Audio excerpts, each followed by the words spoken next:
Ami Ben Yajnik and Priyanka Chaturvedi both join us. Ms. Chaturvedi, we're just correcting our audio line, coming to you in a minute. But Ami Ben Yajnik, your BJP co-parliamentarian, says that the speaker will allow these words and it's only just put in as an advisory of sorts.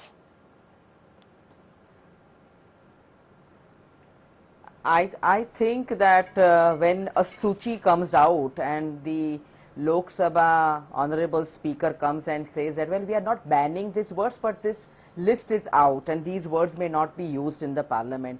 I think somewhere the co-panelist here has to understand that this is a serious issue, in a sense that why should there be a list of these kind of words?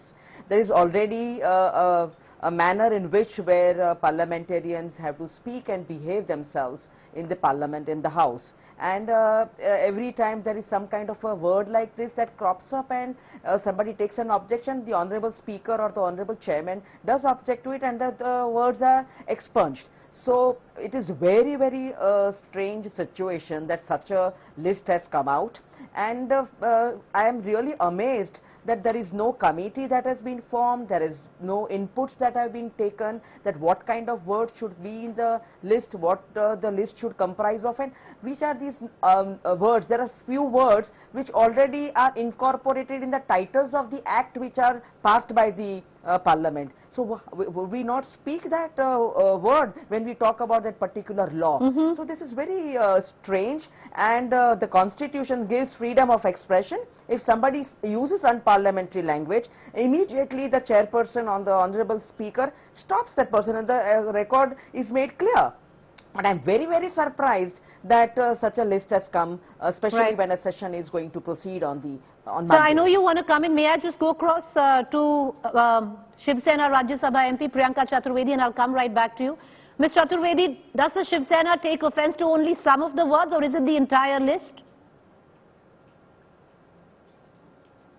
No, I don't think it's just Shiv Sena. You must understand this should be across board, even in the Bharatiya Janata Party camp.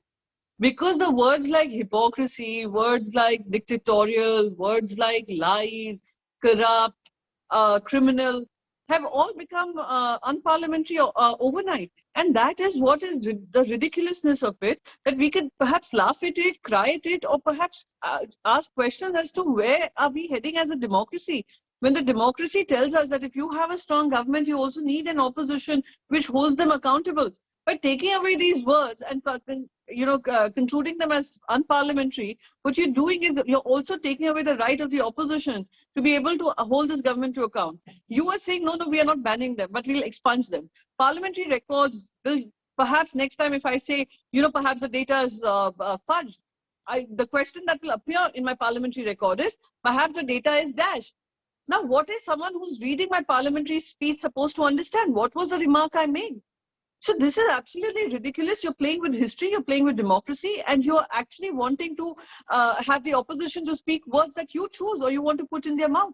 So probably in some times, in some days, we will also see, if you do not say besides Waah Modiji Waah, if there's any word you use against this government, that will be expunged too. And that is what the problem is.